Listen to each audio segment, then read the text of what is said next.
Anope is going to be our guest. Obebefia. Na yene no aye twetwe nkomona Mosumon Samoa woman person busa biano.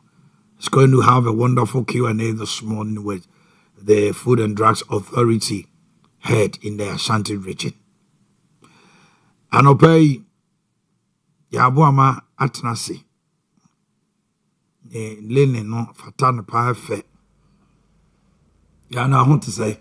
I want the radiadum. I say you are growing. Akonta. So we now ubepe fiber lineage. Akonta. What's I'm here to say? Yamiadum. So on say also we are American. American for the pay check shirts.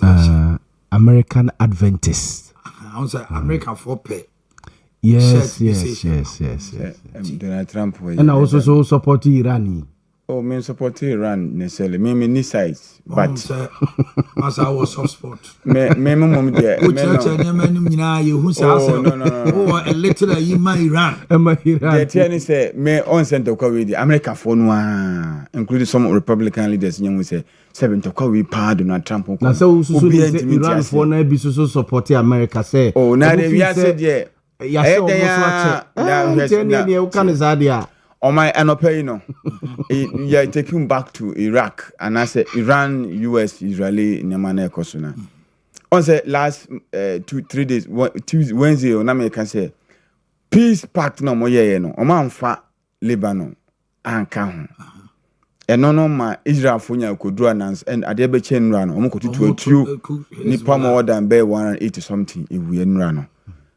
Ama, say no, Iran for Abeka say straight up Hamus or maybe at more. Asumje bekoso Lebanon no. E kan ho bi. One of their key. And your mom look to America anymore no. I so mujiso. And now make us no pay. Me say enchekra JD Vance, Vice President. What never che Islamabad, Pakistan. Now peace pact no. Shabes Pakistan Prime Minister best starting no more the home come. On my sincere make us say no. America never to just say mo person mu hia Israel any Lebanon penifo ewo America crew na mu ankasa no mo so to say nyama no eno ne nyama akwakofa ba ma isia no America force had to Iran for anim on say Iran no Hezbollah omota omochi ena okọ Iraq kra mo terror militia group bi wo so omota omochi sankofo nyina mpa so obi aso na kodie egu ho enti o ma ebie no 2 weeks die asundue ba nemo de Iran and said that state of Hamus no or my almost maybe atumu a Israel and US the omon ka ho na emum wow they look ship before be $1 million. $1 million now my say if you see more than or at least 100 ships far that street every day. That means they could be getting $100 million every day during this peace pact now. And you know the Iran no regards to Strait of Hamus in America. And Hamus no kwa and can you among kwa dio about that the southern part of Oman and almost northern part. But as they say omo ya afa. Anope crude above from about 96.7 crude. Echo 115. Echo 115. See about 96.7. We are hoping say by Monday crown no swati. And you know your best oil marketing company. So womunko to be now.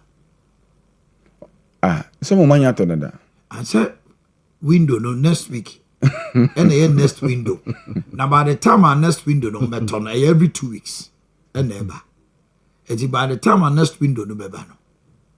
Nobody can't talk. Previous one no ego. Tom say call 118 and 120 no more. No to to big go. The next window here next week beba. Omo turn 115. No more turn 105 no. And now this no call 17. I'm imagining 115, 118. No, man, penny John Mahama Bem. He has ordered fuel tax cuts after the emergency meeting, yes, emergency cabinet meeting. No? And he's telling ministers and senior appointees say strict adherence to the ban on fuel allowances. Or sister here. Why we a minister? Or the ban at two fuel allowances. Yenti. Felix of Osukwachi. And all ministers and senior government officials and appointees to adhere strictly to his ban on fuel allowances and the allocation of fuel. And this applies to all ministers and senior government officials. Let me indicate that the reduction or removal of some taxes and margins, as I've indicated, which should lead to a reduction in fuel prices, effective the next pricing window, is supposed to last for an initial period of 4 weeks from the next pricing window. After the 4 weeks, the situation will be reviewed, and as and when it is deemed necessary, appropriate actions will be taken.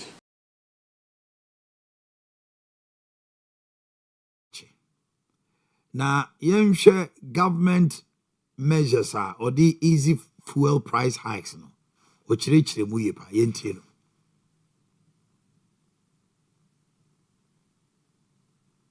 So the first directive that cabinet has issued is that the finance and energy ministers should take immediate steps to reduce the price of fuel through the removal of some taxes and margins on fuel, effective the next pricing window, which is about a week from today. And this is supposed to be done as soon as possible. Second, the transport minister has also been instructed to ensure the expedited deployment of newly acquired Metro Mass buses.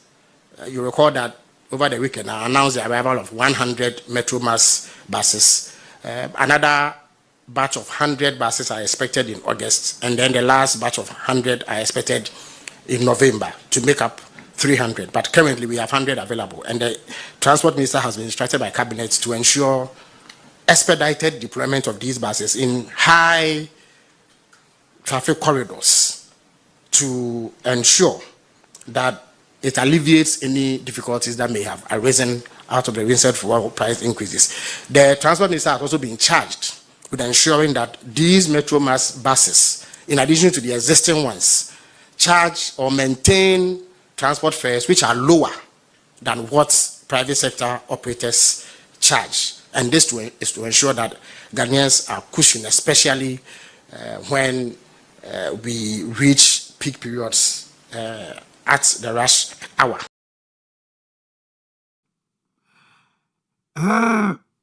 Comac, CEO. And one more say they are asking for a full disclosure on the Dumsor levy. What kind of Dumsor levy? 1 Ghana cedis. Almost say Ministry of Energy, Momu Sika Dumsor levy no. A generate. Nunti almost so munim free swa. Almost say omu free swa and then their men and they should give them the full disclosure of the Dumsor levy windfall now. A bar say it do maybe a Ghana. Ye petrol above for my anti aban cars and the sally yented 1 cedi. They are asking for the oil marketing companies no. Almost say they want a full disclosure. Because according to say the pressure be see almost so as mumu and na enya day entity omu petrol no so. Aban no say wa catch the Minister of Energy and Finance. Say margins be a aban no nya. So omu kofa petrol ni ba aban ni fast wo bi no. Any taxes be. But meaning the government has not been specific as to which task. Because yaw taxes no nyina no. The akoba ni say yakani nyina bom. now they call it energy sector levy. It is a the year 0.5. No one in no Omakani boom energy recovery levy. It didn't have a toss this year. Number 2, your microphone almost some assemble crania. Kasa. Yes, okay, Kabumwa, a bear 4 CDs. 1 pesos be all the levies. For 1 Ghana, 4 CDs, 50 pesos on a letter. Yes, on a letter. So okay, ka levies in Abuma, including 1 Ghana CDs. 1 Ghana CD no. 50 pesos on a gallon. Yes. Now you say no more dupa. No more dupa. Ntina ma eno no ye no aye den no. But okay, can levies in Abuma on a letter be 4 Ghana CDs. 50 pesos. 50 pesos. And abenya. And 1 Ghana CD no so no mo say per omo calculations so mo ye na government $500 million every year. And no cry no yes initially no omo calculate you nti omo delay no. Eswati. Oba kai so omo de buy omo twesan ye for about 2 months. For about yes. 2 months. Nti no cry no omo nya 500. Very good. So now omo dey no omo de omo nsesi so ye free so. 1 Ghana no ana say 1 Ghana be akontenko. So what can you now boom one? Dear Ebeka ho. 1 Ghana ne dia.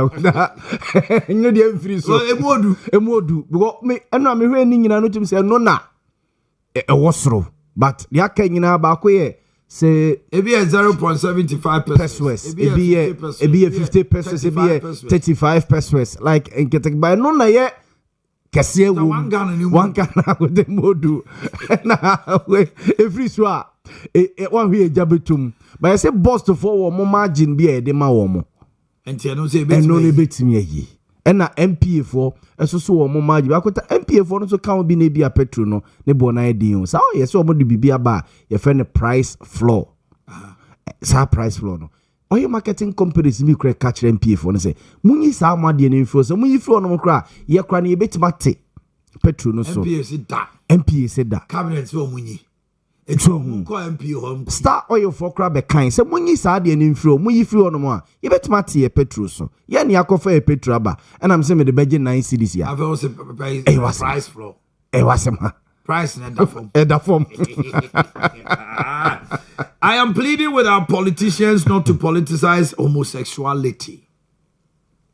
Nah, because social media, so now Reverend Lawrence Tete. Yow. No, I didn't hold you now. If you go for videos, be I say, guys will say he will march to Jubilee House if Nanato fails to sign. That's Bakubi Kroisu, where was it that nonsense? That nonsense stuff. Or say any so politicians. Oh, and now they will say, or politicians are more homosexuality and yaman yourself. Yentie opening Dr. Lawrence Tete.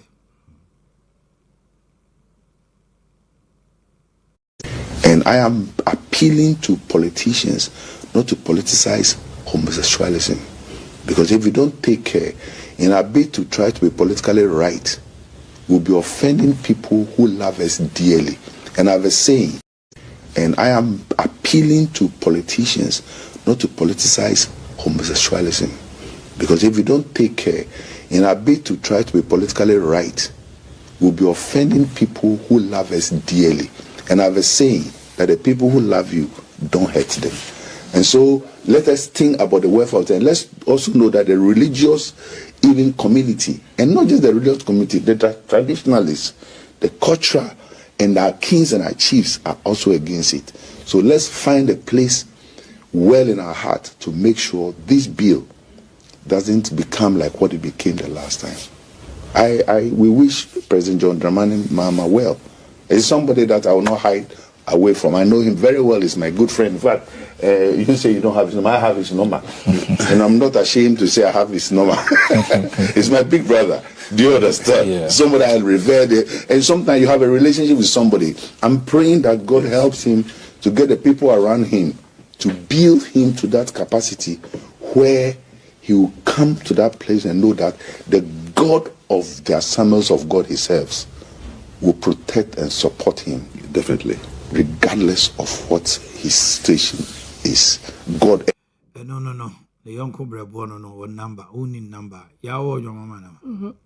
I don't know what number. I know what number. Join packet.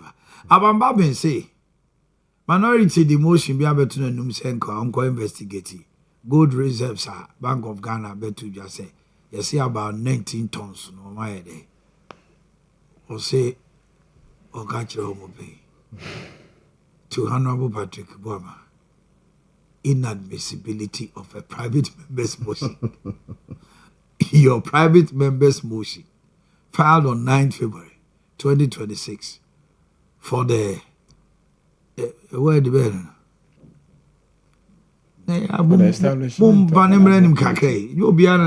For the establishment of an ad hoc committee to investigate the sale of gold reserves at Bank of Ghana. I wish to notify you that the Right Honorable has declined the motion respectfully submitted. Yapon. It is a way. Clerk to Parliament, the Aquaman said, Babin Sidevi. Investigation. Sale of gold reserve. Abuama Bedin Komo, Patrick Abuama. Yakoba, my friend, and he said, is he disappointed? How does he feel? So if he say, Sikabi I go MPP 4 years they say more than 31 tons they jai. NDC buy on the 7 be can 1 ton 19 tons. Almost say kwai on found so tons and 18 tons of Ghana's gold reserve. Now, omo ton we no so. Omo ton at a cheaper price. To be in no, what the Akofa saving in Abana say? What's a gold drop way? And no tons are gold. And as a Siano, at to force in General Parliament during a year budget reading, no say, or more to gold. Now, gold no more toners at that time, no, now gold they drew 5,000. They sold the gold now at a price of about 3,000. And the particular Abuama say it does not make sense. Yeah, who gold a go price was from BBNC. No cotton. No what ton. Near ton this Ghana day. Who ton we ya every other short dollar. Who ton we ya? See how catch say gold now ton no. See how sakwa cotton at a price of almost double. Ghana go good in ton well market. Hey man so ne you mo koto to be What kind of simple simple. When gold reserve, I say price of John say about 39 tons. NDC the 7 tons of account. And on my ton almost 19 tons. And Tina quite to say me were good dear more Japade. My ton at the timer any bo. I feel me say me sakwa ton of timer any bo. Akuta galamsey ya yetu no ha gold ya and as our gold na e can different and yes our gold na bia you go to be e gold no mo to cheap galamsey what they are saying say the NPP is alleging say they sold that particular 19 tons of gold to themselves. Okay, that is allegation. Okay. That is why they are calling for an ad hoc committee to investigate. Omufi say, as a gold no ma turn cheap ama cronies. And as a see no mo kwakoto free wo mo nti akwa to say, oma for man japade aton fufufu ama wo mo hu. No mo say kwakoto free wo mo. The whole issue ni nyina ni. Na ne we nya no anse yen ko galamsey for no. Ye be county. Kota. Wo mo nyina asem nyina ne say aban no nkrofo ato gold no na se omokoto na bode amagana ije akoye se omadi gold dwa but akoye isuma se dwa eja enti no omo se ikombe ye no asen wo de ko parliament ko wontimi onka no ho da bi na se mu be da enti na parliament ntimi nyim tu woni nyina so ba be abagu no ba be abagu court da ho bobo de OSP power to prosecute without attorney general authorization unconstitutional. Attorney general files at Supreme Court. Now, some we send Attorney General. Or no, I file a dear Supreme Court. I got a special prosecutor, Makasi Yungu office. Say, Office of the Special Prosecutor. We need to me, so bet my prosecutor will be a brow on your authorization from Attorney General. Special prosecutor into me for being court. Or brown cobo Attorney General money. Then you man away no any say. That's how the constitution says. One say Yahweh. Na Ghana for you na say the Office of the Special Prosecutor is going to be an entity. Yes. Devoid of the Attorney General's authority. Mo obedene ho a. What didn't want? Yes. Sana adwene nyina bai. Na nyesa. Omo kotra mra chebe dwa vie. Emra no omo ye no. The OSP, what's Attorney General say won niam bebrem. Sa. Oh yeah. Yeah, I can say the OSP. He's a toothless bulldog. Autonoma wo chini peke no friata bebrebe nyina no. Tumi be na no de ye adwuma no. MPP time man watch Mami Cecilia Branda pa wo chesi omo no. Owia is about the age. That was sanctioned the prosecution. Now, me kase men kwe. Oh, obet ma supi now from even court now court to cry. So obet ma chill. He has a right to arrest. Or Owie, not to anonia. They are no the documents, no in the docket in the BBR. It was said the Attorney General or the Command Attorney General or the express advice has to go about way. Or no one in the 2 year prosecution. There was a certain limit, any certain cases of which me aye. And no na Attorney General no abema or court. Supreme Court say, per the Constitution and the formation of the Office of the Special Prosecutor, the power to prosecute without an authorization from the Attorney General is unconstitutional. Ghana. And until the bebre after National 4 years, bebre you money free. Special Prosecutor no so no. EFFC in Nigeria. They don't need the Attorney General to arrest you and even prosecute you and take you to court for jail. Omo to me be omo babe chone. Omo to me freeze you assets grand sana. We get work court. So up to me ni woman some enti no omo hu no. Special prosecutor a waste of Ghana sika. Waste of Ghana sika. Say Ghana Police Service. They don't have equally the same prosecution powers. And some more and some more court. When they go to court, they send the docket to the Attorney General for advice. And I make say, and the same law if Senka Attorney General no person or didn't prepare and she said the same thing. You go approach the phone. Approach the phone. Me on my no yes some rana they dey be no kwa. Make actually say emra we no. A man Office of the Special Prosecutor obey a toothless any Office of Special Prosecutor go. JB. PAC. You are read out with me. Listen, me say a special prosecutor or could advice of Attorney General and management as soon as because police ni bet match will be bibia dia dance here say ni pakwana ebony. The Attorney General says no le prosecutor yapon. Almost say the docket now come Attorney General for advice. Then the partner that remand they serve for 5 years. Say your Office of the Special Prosecutor net to me. Yes. Young with them say or was certain the power to prosecute powers are on here. The Attorney General.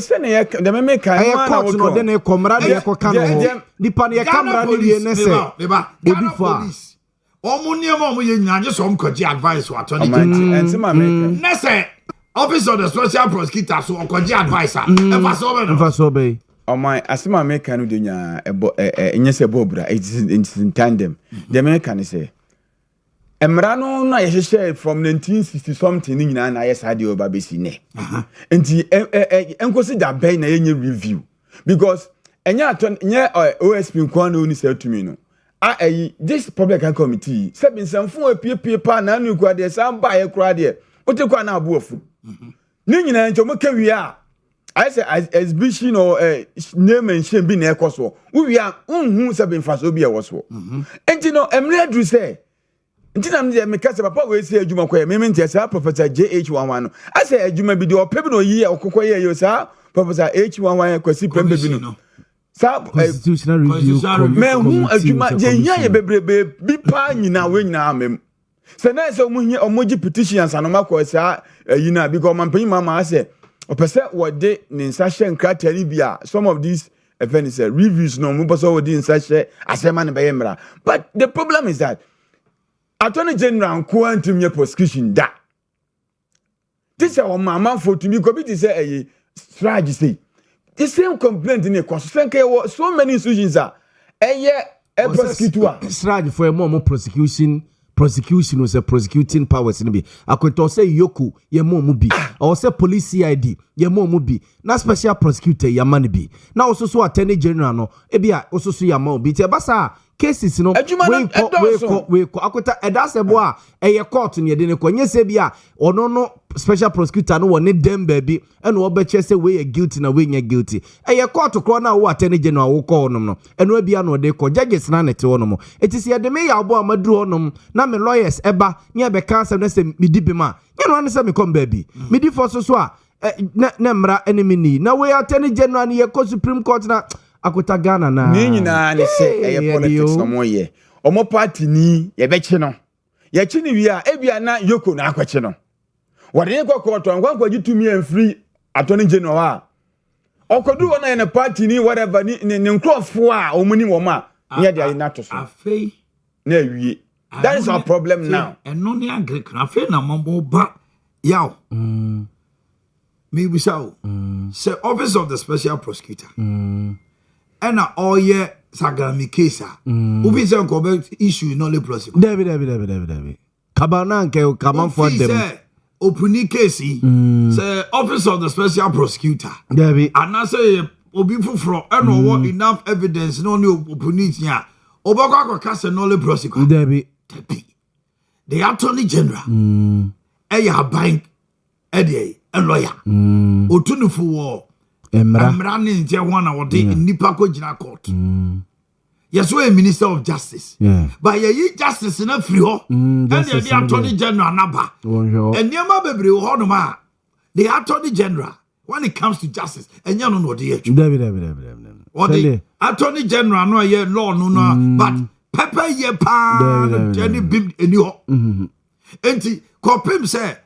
na ye nim se sa amre wo ho police ni others no omuni say to me no and yet the office of the special prosecutor ya no say ono so okosi attorney general to me asia oni to me so be bibi enti no owoni ama bi o ya na drum bi a na say wapem ukwa bebre attorney general na bia no say attorney general ono obuama ye bi atemu oni adidi nkofo go jira ho no one mom the office of the special prosecutor go jina court to say my eno dia wanya na ye unconstitutional because ye mra no as it stands now no they make an to me they make an wanya na ye unconstitutional say the gen say one for na court because as that the gen say o my ye mra no ye ma obia prosecution powers apart from the attorney general so ade chi now say when you to me nti wo obi court ahe ba say we ya tra udwumadi e dia ma and they say onya say to me ni bi the attorney general lekwa ne dey emphasis on that deal anya say so or stop the OSP and anya OSP's power to prosecute only be without attorney general's authorization or no say unconstitutional meaning say it was a timima OSP power to prosecute without interference from the attorney general. What the constitution says is only the AG can do that. The constitution is unconstitutional. Say no. Akota senye hoso ne yetene no. Supreme Court. Akota ti. Interpretation. Good. But emrane say wo age no nkwa na wo tumi say odu obi court. Special prosecutor na any tumi say odu obi court. Odu obi betima court but upon the advice upon the advice of the. Mo ti akota den na won back to parliament. Other na mum yanko back to parliament na kwa na mra na ya sese dia manu no yanko sesa na ukwa Supreme Court akopede the same mra na say court no e be saka na kwa yansa cha e mra ni Supreme Court dia the same interpretation na ye de be ba wo de so koto ni dwumadie so muntiemi when it comes to law, the interpretation of constitutionality or unconstitutionality, it is the preserve of the Supreme Court. If you go to Parliament for amendment now, a government, and upon the advice of the government business, now, or no say he is seeking interpretation. Say, say, special prosecutor, say, or person do be going to coordinate someone. Oh, yes, or be attorney general, one son of a just start to me, no, Eddie Ayade. And did your Maya or Mremuno, Etiamra, and your constitution, no. Sa power na omoaye no enti akoda Supreme Court and as a special prosecutor we be ordinary court to be an or say nipa no ko special prosecutor no yes special prosecutor ye bia no seeking the advice of the attorney general and attorney general say sa ambra na omaye no OSP power to prosecute without attorney general's authorization unconstitutional. Entitem bia o meje authorization free or no attorney general. What is with the law space? Citizen, your friend Adam. What you say? On the mention. On the mention. You say Teta Damte and Ade Kyeɛ and attorney general akoye amicus curia. Wako piso like supporting. It is if the Supreme Court sits and says the OSP henceforth Omajiatum say unconstitutional there. It means that the OSP can prosecute now without the explicit advice or whatever from the attorney general. Now they went home.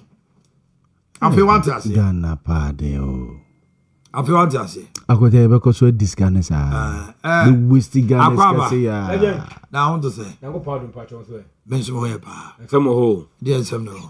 Again. Kudu say proud. Eti work up no. Ya mutu. No bobo na be o say proud. You know light training. Oba no.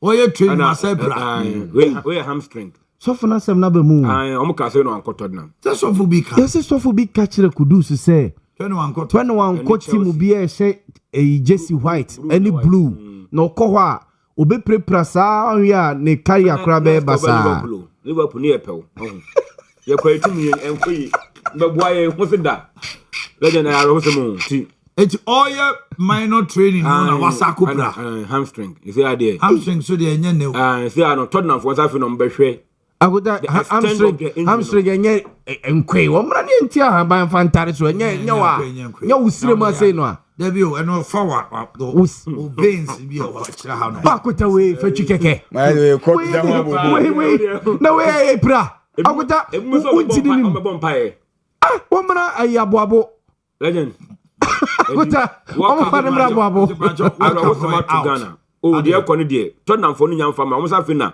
o ko de extend but abrofo no say 2 months come be that and be 3 months o person ban be ba World Cup because no e say o ma boka o Tottenham team no o mo to no mo ya qualification o ma hwe no mo kwa e kana ba o be say no be to fully and ade baby o say sambe na ato ye legend na Ghana player ba kwa Donjima o so na busuafo nro a o mo kwa antena ho ebusuafo na ejini property na japade wa nyina ono obo Black Stars oh yes Ghana ni Egypt yes so mu 6-1 obobi me ba cho abusianfo na kwante na so aye dey ono na ko player na ba antena ho asem na yele so wa ba antena se ono na japade abusianfo na ji na busiafo ni sister mo mo ne ma me omo na say ne career omo na mo say ne omo ya ba fu age say obobo a mutimi blacklist no okofi a no mu chesi no de eba mu di na da no yo ne si won dey see woni dan ba ko kra room ba kra say kabia na da o si ye nkrata asem no ado ye ne say bibia dan de bibia nde musafo gi tum say bibia ne dia ne mo be fi o ma ne ntra wo legend afi no fi South Africa aba oba no ne musafo na ba 2004 kra onyanya team bia mo bi 2024 onyanya team bia mo na o me bokotoko ana bo no 35 years say when yes now you say mo na bobo if you retired to how many years 35 football age. And one retire. Only retire, but only team more. Now, 35 football age. And Ronaldo for how many years? Plus 10, 45. Ronaldo for how many years? What do you say about the bomba? Just the academy. It is a Siano. Wabant na se Ghana. One can be man. You go in free man. Na jawo. And almost for Busian phone. I'm from. Na Busian phone say. Also mama tifinu. Ne maame TV. Mama tifinu to person to mama do mutu no mama ni ko. No so na but Ghana fie na omo dia. Be legend one na fi ni fie na ne mama tim. Na ne nua ma afi dey. Tifie num. Na ne nua ma no omo ni kunu num. Ba ko de oni ni kunu neti ho. Ono mo tifie ho. Ni kunu tifie. Na ne boy ni so e lose. Onko se so mo ni amangu ba bi na so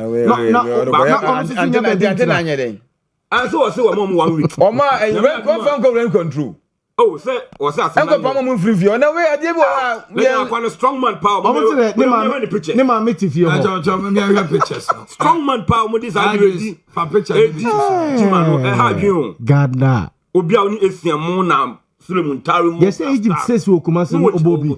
Achu money. Na turn picture no mu ana. Legend Araho. Me ma semo emobo. Emema ye brebre gu kwa. O yire wo ma. South Africa sa o. South Africa. O yire wo ma. Team gu Orlando Paris. It no bono Sekukune. No this guy. Sekukune na last team wa bono. Oh yeah.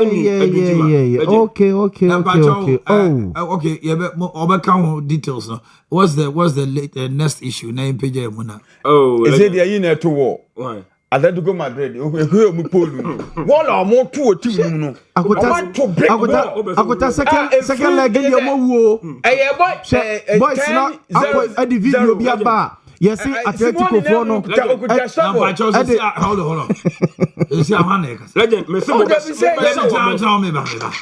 ye din komo. Me na make asa. E see ana mu nyina mu ya. Yeah, me pass me na make asa. But I say Diego Simoni. Wala wo tu o polu bi da. I say see defense bi pa no. Akota wo. Next week there. See defense KTC. Roma Barcelona papa. Next week in Cha. We see ya couple more. Me say next week.